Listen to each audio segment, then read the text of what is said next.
நினைப்போம்ல, என்னடா லைஃப்பில் ப்ரைடாக கதை சொல்லவே இல்லையா, பையன் இப்படி பண்ணா அப்படி பண்ணான்னு சொன்னால் அது பயங்கர சந்தோஷமாக இருக்கும்ல அப்படின்னு வெயிட் பண்ணிகிட்டே இருந்தேன்.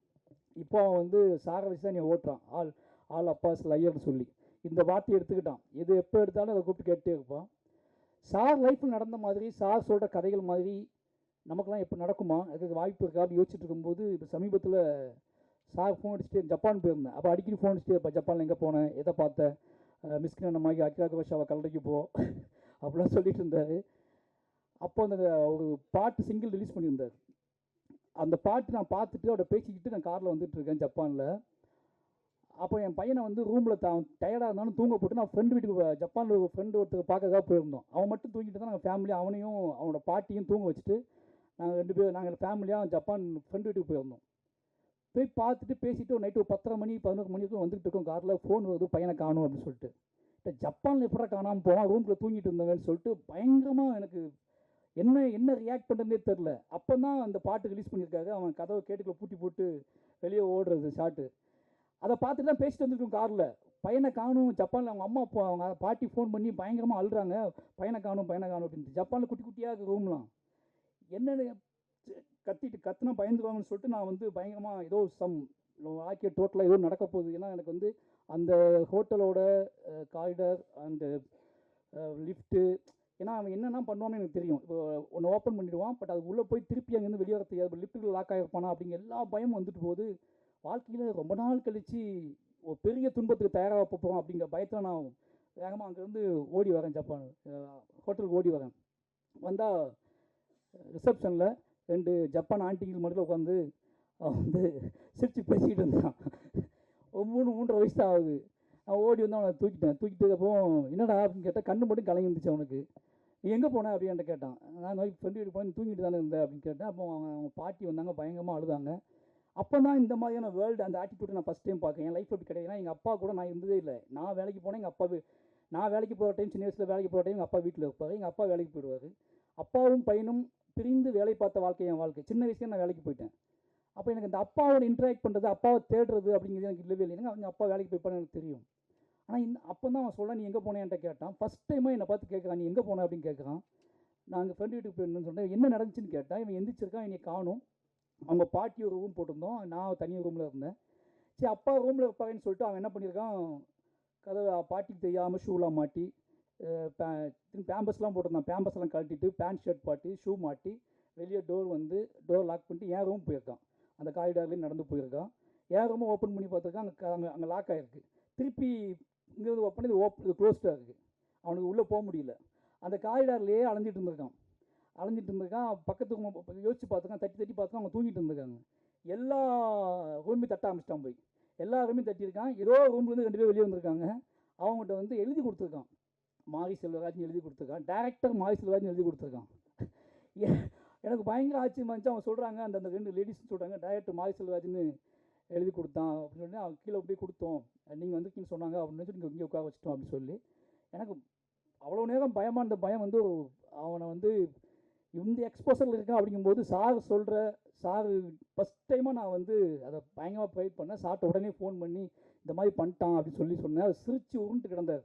இதுக்கப்புறம் நீ வந்து உன்னோட சினிமா மாறும், உன்னோட மொழி மாறும், சமூகத்தின் மீது உனக்கு இருக்கக்கூடிய ஒரு நம்பிக்கை பிறக்கும். நீ வந்து உனக்குள்ளே இது வரைக்கும் இருந்து கூட்ட இந்த விஷயம் எல்லாத்தையுமே அவன் சேஞ்ச் பண்ணுவான், அந்த பார்வையை சேஞ்ச் பண்ணுவான், பெரிய நம்பிக்கையை கொடுப்பான்ட்டு ரொம்ப நேரம் பேசிகிட்டு இருந்தார். மறுநாள் காலையில் நாங்கள் வெளியே அவுட்டிங் கிளம்புறோம்.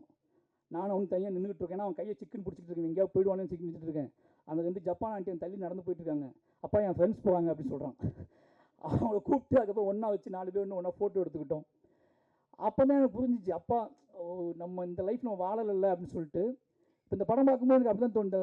சார் பறந்து படம் பார்த்துட்டாரு, கதை சொல்லும்போது எல்லாமே எனக்கு வந்து என்ன தோணுச்சுன்னா, மயன் ஞாபகத்துக்கு வந்துட்டே இருந்தேன். சாரோட பையன், இது சாரோட பையன் கதையாக நான் எடுத்துக்கிறதா, இல்லை சார் என்னெல்லாம் பண்ணியிருப்பான்னு யோசிப்பேன்ல. ஏன்னா சார் அப்பா என்கிட்ட ரொம்ப பேசுவார். அப்போ சாரோட அப்பா என்ன பேசும்போது இது சாரோட கதையாக எடுத்துக்கிறதான ஒரு டவுட் இருக்குது எனக்கு. ஏன்னா அவர் லைஃப் இப்போ இல்லை, நம்ம இப்போ தான் அந்த லைஃப் வாழ்கிறோம். எங்கள் சார் வந்து அவர் சின்ன பையனாக இருக்கும்போது இந்த லைஃப் தான் வாழ்ந்துருக்காரு. அவர் அதிகமாக வந்து நிச்சயமாக பார்த்தா இது அவரோட லைஃப் தான் நான் எடுத்துக்குவேன். ஏன்னா ஆனால் அது உண்மையான சொல்ல வேண்டிய விஷயம்னா, சாரோட அப்பாவும் போய் சொன்னது கிடையாது, சாரும் எங்ககிட்ட போய் சொன்னது கிடையாது. இது 2 தான் முக்கியமான விஷயம். ஆல் அப்பாஸ் லைன்னு சொல்லும்போது எனக்கு ஒரு அப்பாவா சார் ஒரு இடத்த கூட போய் சொன்னேன். ஆனால் நான் ஏகப்பட்ட போய் சொல்லியிருக்கேன் அவர்கிட்ட. நான் வந்து இந்த உலகத்தில் நிறைய பொய் சொன்னேன்னா அவர்கிட்ட தான் சொல்லியிருக்கேன். ஏன்னா ஒருத்தர் நம்ம யார்கிட்ட பொய் அதிகமாக சொல்லுவோம் யோசிச்சுப்பாங்க, நம்மளை இவங்க விட்டுறக்கூடாது, நம்மளை இவங்க விட்டுறக்கூடாது, நம்மளை வந்து இவங்க போன்னு சொல்லிடக்கூடாது, நம்மளை வந்து சந்தேகப்பட்டுறக்கூடாது, ஒரு நிமிஷம் கூட நம்மளை மறந்துடக்கூடாது அப்படின்னு நினைக்கக்கூடிய ஆள்கிட்ட நம்ம நிறைய பொய் சொல்லுவோம். அப்படி நான் நிறைய பொய் சொன்ன ஆள்னா எங்கள் டைரக்டர் தான். ஏன்னா காதலிக்கும் போது நீங்கள் பொய் சொல்லி தான் ஆகணும். என்னோடய காதலி தேடி போகும்போது தான் நான் பொய் சொல்லி தான் ஆகணும். நிறைய பொய் சொல்லிட்டு போயிருக்கேன். ஆனால் அவர் ஒரு நாளுமே இது என்கிட்ட பொய் சொன்னதான் எனக்கு ஞாபகமே இருக்குது. இப்படி சாகுபடியை பொய் சொல்லிட்டாரு அப்படின்னு ஒரு ஞாபகமே எனக்கு இருந்தது இல்லை. பொய்யே சொன்னது கிடையாது. ஆனால் அவர் அவங்க அப்பாட்ட நிறைய பொய் சொல்லியிருக்காரு அப்படிங்கிறது நமக்கு தெரியுது. எனக்கு யோசித்து பார்க்கும்போது இந்த கதை வந்ததில் ஒரு பெரிய சந்தோஷம். இந்த படம் பார்க்கும்போது, இந்த படம் ஆரம்பித்த நாள்லேருந்து சிவா தான் ஹீரோன்னு சொல்லும்போது பெரிய ஷாக்கு எல்லாத்துக்குமே. சிவா ஷாக்கு. எனக்கு என்ன பயம்னா, மம்முட்டி சார் ஸ்பாட்லேயே நம்ம வந்து மம்முட்டி சார் அதையே நம்ம பயந்துக்கிட்டு இருந்தோமே, இப்போ சிவா கூட எப்படி இருப்பார் அப்படின்னு சொல்லிட்டு பயம் இல்லாமல் இந்த படம் எப்படி வரும்னு இல்லை, இந்த ஸ்பாட் எப்படி இருக்கும் அப்படின்னு சொல்லி தான் பயம் இருந்துச்சு. டெய்லி ஃபோன் பண்ணி அமுதன்ட்ட கேட்பேன், அடிச்சு எப்படி போயிட்டு ஸ்பாட் அப்படின்னு கேட்பேன். ரொம்ப ஜாலியாக இருக்காங்க 2 பேரும் அப்படிம்பாங்க. 2 பேரும் நல்லா சிரிச்சு பேசிட்டு இருக்காங்க. சரி ஷூட்டிங் ஆரம்பிச்சாச்சா அப்படின்னு கேட்டால், சிவா ஏதோ படத்துக்கு போயிருக்காரு வந்து ஆரம்பிச்சு. சார் மாறிட்டாரா இல்லை சிவா கூட போய் மாற்றிட்டாரான்னு தெரில. பயங்கரமான சிந்தைகள் இருந்துச்சு. அப்போ இந்த காலகட்டத்தில் சாப்பிட்டு ஒரு பயங்கரமான ஒரு என்னையை பார்க்கும்போதெல்லாம் பேசுகிற மொழி சந்தோஷமாக ஹாப்பியாக பேசிட்டே இருப்பா. என்னடா நம்ம சினிமா எதுக்குடா எடுக்கிறோம், ஒரு காலத்தில் சினிமா எதுக்குடா எடுக்கிறோம், எந்த ஆர்ட் நம்ம உருவாக்குற கலை எல்லாமே ஏதோ வகையில் நம்மளை சந்தோஷப்படுத்தணும்னாடா, நம்மளை வந்து ஹாப்பியாக வச்சுக்கணும்னாடா அப்படின்பாரு. நான் ரொம்ப டிப்ரெஷனாகவே இருப்பேன்னு அவருக்கு தெரியும். ஏய் எதுக்கு இப்படி எதுக்கு ஏன் இவ்வளோ எமோஷனலாக இருக்கேன் அப்படின்னு சொல்லி இந்த படத்தெல்லாம் காட்டி, இந்த விஷயத்தெல்லாம் காட்டி, எனக்கு இந்த படம் பார்த்ததை விட அவர் படத்தை பற்றி சொன்னது அதிகம். இந்த படத்தில் ரொம்ப முக்கியமான விஷயம் அப்படின்னா, எனக்கு இன்னும் ஞாபகத்துக்கு இந்த சட்டை, நான் அசிஸ்டன்ட் ஆகும்போது, நான் ஆஃபீஸ் பாய் ஆகும்போது இந்த சட்டை ஒன்று இருந்துச்சு. அது நான் வந்து ரொம்ப நாள் நான் எடுத்துகிட்டு போய் நான் ஸ்கிரிப்ட் எழுதும்போது, நான் ஊர் சுற்றும் போது அந்த சட்டையை நான் போட்டு அடைஞ்சேன். திருப்பி அதே மாதிரி சட்டையை எப்படி கண்டுபிடிச்சி எனக்கு போய் ஷாக் ஆகிடுச்சு. நம்ம கொண்டு இது வந்து சொல்லாமல் வேண்டாமன்னு தெரியல. அந்த சட்டையை போட்டுட்டு ரொம்ப நாள் நான் அலைஞ்சிட்டு இருந்தேன். அந்த ஃபோட்டோஸே இப்போ ராமேஸ்வரத்துலாம் போனேன். அவர்கிட்ட போய் சொல்லிட்டு அந்த சட்டையை போட்டு ராமேஸ்வரத்துக்குலாம் போனேன். அவ்வளோ இந்த படம் ஃபுல்லாக சட்டை போட்டிருக்காரு. எனக்கு அதுதான் ஆச்சு. இந்த படம் ஃபுல்லாக சட்டை போட்டு ரோட்டில் அலைஞ்சிக்கிட்டே இருக்காங்க. நான் இதே சட்டையை போட்டு ராமேஸ்வரம் ஃபுல்லாக அலைஞ்சிட்டே இருந்தேன். ஏதோ வகையில் எப்படி பார்த்து எல்லா வகையிலையும் ஒரு மகனான் என்று பார்க்கும்போது இந்த கதை அப்பா இஸ் லயன் சொல்லும்போது பொய்யே சொல்லாத ஒரு அப்பா ராம் சார் எடுத்த படம் தான் பறந்து போ. அவரை பற்றியான எந்த பொய்யுமே சொல்லாமல் எல்லா படைப்புகள்லையுமே அவரை பற்றியான பொய்கள் இருக்கக்கூடாது நினைப்பார். அவர் உருவாக்குற மனிதர்கள்ட்ட பொய் இருக்கக்கூடாது நினைப்பார். ஒரு கேரக்டர் டிசைன் பண்ணும்போது நான் இப்போ டேரக்டராக நான் கற்றுக்கிட்ட லேர்னிங் என்ன அப்படின்னு அவர்கிட்ட பெரிய முக்கியமான விஷயம்னா, தான் உருவாக்குற கதாபாத்திரங்கள்கிட்ட பொய் இருக்கக்கூடாது நினைப்பார். அது ரொம்ப பாடமாக எனக்கு ஓடிட்டே இருக்கும். அவன் இப்படின்னா அப்படியே அவன் சொல்லக்கூடிய அதை காட்டக்கூடிய வல்லமை, அதை காட்டக்கூடிய துணிச்சல் உனக்கு இருக்கணும். அப்படி இல்லைன்னா நீ பொத்தம்பொதுவாக மூடி மறைச்சி நல்ல பேர் வாங்கணுக்காக ஒன்று பண்ணக்கூடாது, பொய் இருக்கக்கூடாது அப்படின்னு சொல்லுவார். அப்படி ஒரு பொய்யற்ற மனிதர் எடுத்த படம் தான் பறந்து போ. அப்படி அவர் எல்லா படத்துலையுமே அந்த பொய் இருக்காது. அவருக்குள்ளே என்ன தோணுதோ அதை எப்படி எடுப்பார். இந்த படம் நிச்சயமாக ஏன்னா ரொம்ப சந்தோஷமான நாள் எங்களுக்கு. ஏன்னா இப்போ அருண் விஸ்வா சொன்ன மாதிரி ஜூலை 4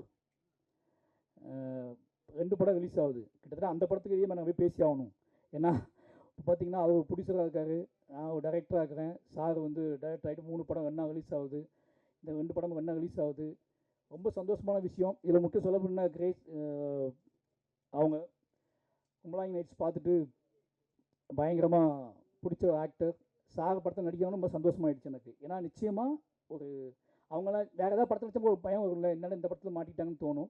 பட் சார் படத்தில் நடிக்கிறாங்க ரொம்ப சந்தோஷம். இந்த பையன் எனக்கு வந்து நிறைய நேரத்தில் அவன் வந்து மையனை ஞாபகப்படுத்தினான். ஏன்னா அப்படியே அவன் தான் பையனை பார்த்ததை, அவனோட ஆட்டிடியூட்டை, அவனுக்குள்ள அவன் ஒரு விஷயத்தை எவ்வளோ சவுண்டாக கேட்பான், ஒரு விஷயத்தை எவ்வளவு நாசுக்காக கேட்பான், எப்படி லாக் பண்ணுவான், எல்லாத்தையும் தெரிஞ்சுக்கிட்டு பண்ண மாதிரி, எல்லாத்தையும் பார்த்து இவனை உருவாக்குன மாதிரி இருந்துச்சு.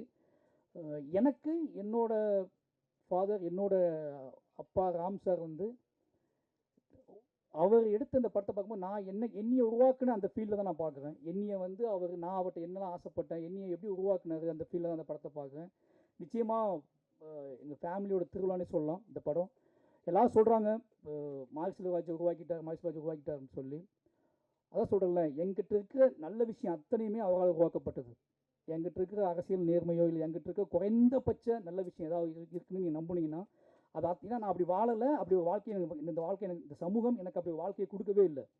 இந்த சமூகம் எனக்கு கொடுத்தது எல்லாமே சந்தேகத்துக்குரியது தான். இந்த சமூகம் எனக்கு கொடுத்தது எல்லாமே இவனுக்கு கொடுக்கலாமா, இவனுக்கு வேண்டாமா, இவன் இந்த சமூகத்துக்கு தேவையா வேண்டாமா அப்படிங்கிற சந்தேகத்திலேயே வச்சிருந்த சமூகத்துக்கிட்ட எனக்கு என் லைஃப்பில் இருக்க நல்ல விஷயம் அத்தனையுமே என்னோடய இயக்குனரால் கொடுக்கப்பட்டது.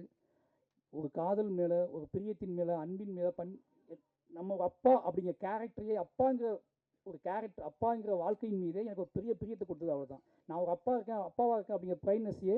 ஏன்னா இது இல்லைன்னா நான் வேறு மாதிரி அப்பாவாக இருந்திருப்பேன். ஒரு பையன் பிறந்தான், ஓகே அவன் வேலையை பார்க்க நம்ம வேலையை பார்க்கணும் அப்படின்னு இருந்திருப்பேன். ஆனால் இப்போ டெய்லி அவனை பார்த்துக்கிட்டே இருக்கேன். எங்கிட்ட இருக்கிறத விட இப்போ அவன் ராம் சார் பெத்தம் கேட்குறான் அதிகமாக. சாப்பிட்ட போகணும்னு சொல்கிறான். என்னை நேசித்ததை விட என் பிள்ளைகளை நேசிக்கிறாங்க அப்படிங்கிறது வந்து ஒரு பெரிய எனக்கு உண்மையாக பொறாமையாக இருக்குது. என்னடா நீ வேணாண்டா அவனை அனுப்பிவிட்றா அப்படிங்கிறார். சார் நான் வரட்டுமா அப்படின்னு கேட்டால் நீ வந்து எனக்கு இன்றைக்கி என்ன பண்ண போகிற, அவனை அனுப்பிவிடு அப்படின்னு கேட்குறாரு. அவன் போகிறான். அவன் போயிட்டு அவன் இப்போ ஐஸ்கிரீம் வேணும் எப்படி கேட்குறான். அவன் ஐஸ்கிரீம் வேணும்னு கேட்க மாட்டேன்றான். ராம் சார் ஆஃபீஸ்க்கு போகணும் அப்படின்னு கேட்குறான். ஏன்னா அங்கே போனால் அவன் வாங்கி கொடுப்பான்னு அவனுக்கு தெரியும். அவன் அப்படி ஆகிட்டான் எல்லாத்துக்குலையுமே. எனக்கு என்ன அப்படின்னா ரொம்ப சந்தோஷமாக இருக்குது. எனக்கு என்னென்னா மைண்டில் என்ன தோணுதுன்னா அவன் அப்படியே வளரணும். அந்த ஷேடோவிலே அவன் சார்கிட்ட டேரக்டாக ஏன்னா என்னையால் அவ்வளோ அறிவை அவ்வளோ நாலேஜை புகட்ட முடியுமான்னு தெரியாது. ஏன்னா நான் ஏதோ வழியில் என்னை அறியாமலே சமூகத்தின் மீதுக்கு பயத்தை தான் அவனுக்கு புகட்டுறேன். சமூகத்தின் மீது பயத்தையும் அவநம்பிக்கையும் தான் ஏதோ வகையில் நான் அவன்கிட்ட இனி அறியாமலே இப்படி பண்ணக்கூடாதுன்னு சொல்கிறேன். இப்படி பண்ணுறா நீ அப்படின்னு சொல்கிற துணிச்சல் வந்து என்கிட்ட இல்லவே இல்லை. நான் நிறைய இடத்த உணர்ந்துருக்கேன். என் பிள்ளைங்கிட்ட நான் உணர்ந்துருக்கேன். விடு அவன் பார்த்துக்குவான் அப்படின்னு சொன்னதே கிடையாது. நான் ஏன் அவன் அப்படி பண்ணுறான் இது தப்பாக நாளைக்கு தப்பாக நினச்சிக்குவாங்க, ஏதாவது தப்பாக நினச்சிக்குவாங்க அப்படின்னு சொல்லிகிட்டே இருப்பேன் நான். ஆனால் அவன்னு டேய் நீ பண்ணுற, நீ குதிட்டா, நீ ஆடுறா, நீ ஓடுறா, அவனை விடுறா அப்படின்னு சொல்லக்கூடிய எனக்கு சொன்னார்ல அதே மாதிரி அவனுக்கு சொல்லி வளர்த்துக்கிட்டு இருக்காரு. அவனோட ஏன்னா அவரே பேர் வச்சு 2 பேர்த்தையும் அவரோட பார்வையில் வளர்க்குறாரு. நிச்சயமாக எனக்கு அந்த சந்தோஷம் ஒரு முக்கியமான சந்தோஷம். பறந்து போ 5 வருஷத்துக்கு அப்புறம் எல்லாரும் இந்த படம் பார்க்கும்போது நம்ம எவ்வளோ எனக்கு என்னென்னா நிறைய பேர் பார்க்கும்போது உங்கள் சார் படம் பார்த்தேன்னு யாருமே சொல்ல மாட்டாங்க. என்கிட்ட எல்லாருமே சாரை பார்த்தேன்னு சொல்லுவாங்க. இந்த 6 வருஷத்தில் ராம் சாரை பார்த்தேன் அப்படின்னு என்கிட்ட ஒரு பெரிய சேஞ்சோட சொல்லுவாங்க. உங்கள் சாரை பார்த்தீங்கன்னா எனக்கு பெரிய பொறாமை பெரிய பெருமை என்ன அப்படின்னா நிறைய டைரக்டர்ஸ் என்கிட்ட வந்து ஹிட்டு கொடுத்த டைரக்டர்ஸ் நிறைய பேர் சொல்லுவாங்க என்கிட்ட தயவாது இந்த கதையை உங்கள் சார் தான் மாற்றி விட்டாரு, இந்த பாயிண்ட் அவர் தான் மாற்றி விட்டாரு, இந்த விஷயத்தை அவர் தான் மாற்றி விட்டாரு. அவர் மீட் பண்ண போகும்போது கதை சொன்னேன். அப்போ இதுதான் எனக்கு பயங்கர 5 வருஷம் படம் பண்ணாமல் இருந்தது, ரிலீஸ் ஆகாமல் இருந்ததை விட எவ்ரி டேரக்டர்ஸ் எல்லாருமே வந்து நீ பார்க்கும்போதெல்லாம் உங்கள் டேரக்டரை மீட் பண்ணேன், கொஞ்சம் ஓப்பன் ஆகிடுச்சு, கொஞ்சம் ஃபோக்கஸ் ஆகிடுச்சு அப்படி சொல்லும்போது அது ஏதோ வகையில் அவர் வந்து பயங்கரமாக வெளியே போய்கிட்டே இருக்காரு, எல்லாத்தையும் கடந்து போய்கிட்டே இருக்காருன்னு சொல்கிறதுக்கு இல்லை. இப்போ வரைக்கும் அந்த படம் வந்து அவர் 5 வருஷம் கழிச்சு வந்தால் கூட இப்போ வரைக்கும் ராம் அப்படிங்கிற ஒரு ஆளுமையின் மீது ஒரு பெரிய நம்பிக்கையும் மரியாதையும் எதிர்பார்ப்பையும் வச்சிருக்க இந்த தமிழ் சமூகத்துக்கு என்னோட இயக்குநர்கள் உதவி இயக்குநர்கள் சார்பாக நன்றி சொல்லிக்கிறேன். ஏன்னா எல்லாருமே உங்கள் சாகப்படம் எப்போங்க வரும்னு கேட்டே இருப்பாங்க. எங்கள் குடும்பத்தின் சார்பாக உங்கள் அத்தனை பேருக்கும் நன்றியை தெரிவிச்சுக்கிறேன். வந்திருந்த அத்தனை பேருக்குமே ரொம்ப நன்றி.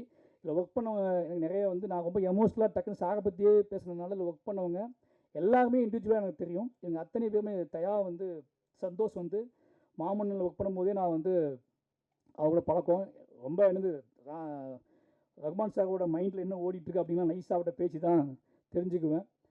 ரொம்ப என் மேலே பெரிய நம்பிக்கையை வச்சுக்கிற மரியாதை வச்சுக்கக்கூடிய ஒரு மியூசிக் அவர் இப்படி மியூசிக் ஆகிட்டார், சாக படத்தில் ஓப்பன் ஆகிட்டார் அப்படிங்கிற ரொம்ப சந்தோஷம். இப்படி ஒவ்வொருத்தருமே இந்த படத்தில் அவங்களோட உழைப்பை பெருசாக போட்டிருக்காங்க. சிவா சார் நிறைய பேசணும், இருக்கிற மேடைகள் நிறைய இருக்குது. ஒரு சாக சந்தோஷமாக பார்த்துக்கிட்டார் சிவா சார். ஏன்னா சார் எப்படி சார் ஸ்பாட்டு போச்சு அப்படின்னா ஒரு ஹீரோவை பற்றி சிரித்து சார் சொல்கிற ஃபஸ்ட்டு படம் இதுதான். அதாவது என்னன்னா அவர் மற்ற ஷூட்டிங் ஸ்பாட் கேட்கும்போது கொஞ்சம் அவர்கிட்ட ஒரு சின்ன இது இருக்கும். ஆனால் இந்த ஷூட்டிங் ஸ்பாட்டை கேட்கும்போது அவர் அறியாமலேயே அது ஒரு முகத்தில் ஒரு பெரிய புன்னகை வந்துகிட்டே இருக்கும். அந்த புன்னகைக்கு ஒரே காரணம் சிவா சார். Thank you sir. எல்லாத்துக்கும் நன்றி. அப்போ ஹாட் ஸ்டார் வாழை எனக்கு தெரியும், திருக்கத்தையும் குடும்ப கம்பெனி மேலே ஆகிட்டீங்க. வாழைக்கு அவங்க கூட சப்போர்ட் உங்களுக்கு தெரியும். ஏன்னா வாழை இப்போ பறந்து போக மூலமாக தான் வாழை நடந்துச்சு. பறந்து போகிறதுக்காக தான் எல்லோரும் மீட் பண்ணி பேசிக்கிட்டே இருப்போம். அப்போது அந்த கேப்பில் வாழை ஆரம்பித்து வாழையை பண்ணிடலான்னு போயிட்டோம். ஏன்னா இப்போது வாழை வந்ததுக்கப்புறம் அது தேட்டருக்கெலாம் பறந்து போ அடுத்த படமாக ஹாட் ஸ்டாரோட அடுத்த படமாகவே பறந்து போ வர்றது அப்படிங்கிற ஒன்று இருக்குல்ல, அது ஏன்னா தொடர்ந்து ஹாட் ஸ்டாரோட பேசிகிட்டே இருக்கோம் நம்ம அப்படின்னு சொல்லி ஒரு பெரிய சந்தோஷம். இந்த சாத்தியப்படுத்திய பிரதீப் சார், நகன் எல்லாத்துக்குமே ரொம்ப நன்றி. நிச்சயமாக இது ஒரு சினிமா என்ன சொல்கிறது, ஒரு சினிமா எப்படி இருக்கணும், ஒரு சினிமா வந்து ஏன் பார்க்கணும், ஒரு சினிமாக்குள்ளே இருந்துட்டு நம்ம வெளியே போகும்போது என்ன மாதிரி உணர்வோடு போகணும். ஒரு இவ்வளோ வயசானதுக்கப்புறம், இவ்வளோ கிட்டத்தட்ட 50 வயசு ஆயிடுச்சு அவருக்கு. 50 வயசானதுக்கப்புறம் அவர் நினைக்கக்கூடிய இயங்கக்கூடிய விஷயம் என்னன்னு இருக்குல்ல, அவள் இயங்கக்கூடிய விஷயம் என்னன்னு இருக்குல்ல, எங்ககிட்ட என்ன இயங்குறாரோ அதுதான் மொத்த தமிழ் சமூகத்துக்குமே அவன் இயங்குவார். அப்படியான படமாக பறந்து போயிருக்கும். பறந்து போய் நிச்சயமாக உங்களை சந்தோஷப்படுத்தும். வந்திருந்த எல்லாத்துக்கும் ரொம்ப நன்றி. நிச்சயமாக அந்த படத்தை நீங்கள் வந்து பொதுமக்கள்கிட்ட கொண்டு போகணும். என்னையை எப்படி உங்களுக்கு நல்லா தெரியும், என்னையை நீங்கள் அதிகமாக கொண்டு போய் சேர்த்தது மீடியா தான். அதுக்கு ஒரே காரணம் ராம் சார் என் மேலே காட்டுற பிரியத்தினால தான் நீங்கள் வந்து பொதுவாக என்னோட போர்ட்ரேட் அப்படிங்கிறது ராம் சார் எனக்கு காட்டுற பிரியம் தான். உங்களுக்கு தெரியும், எனக்கு நிறைய பேர் என் மேலே மரியாதைக்கு ஒரே காரணம் ராம் சார் மாதிரி ஒரு ஆளுமை. மாரி செல்வராஜ் எவ்வளோ நம்புறாரு, மாரி செல்வராஜுக்காக எவ்வளோ பிரியப்படுறாரு. இந்த போர்ட்ரேட் தான் வந்து என்னோட கதைகளை, என் கதைகள் மீது ஒரு நம்பிக்கைத்தன்மை ஏற்படுத்துச்சு. ஒருத்தர் இவ்வளோ ஜெனூனான, இவ்வளோ லிட்ரேச்சரான, இவ்வளோ உலக அரசியல், இவ்வளோ இலக்கியம் தெரிஞ்ச ஒருத்தர் மாரி செல்வராஜோட படைப்புகளை தாண்டி மாரி செல்வராஜ் நம்புறாரு, அவனை நேசிக்கிறாரு, அவனை கைக்குள்ளே வச்சுக்கிறாருன்னா இந்த போர்ட்ரேட் இருக்குல்ல, இந்த போர்ட்ரேட் தான் என்னோட அடுத்தடுத்த கதைகளை யோசிக்க வச்சுச்சு. அப்படியாப்பட்ட போர்ட்ரேட் கொடுத்தது மீடியா. அந்த மீடியா என்னையை கொண்டாடியது போலவே, இந்த வாழையை கொண்டாடியது போலவே பறந்து போவையும் நிச்சயமாக கொண்டாடி மக்கள் கொண்டு போய் சேர்க்கணும்னு நம்புகிறேன். நன்றி. ரொம்ப நன்றி சார். அடுத்து நாம் பேச அழைக்கிறோம் காற்று எங்கிருந்து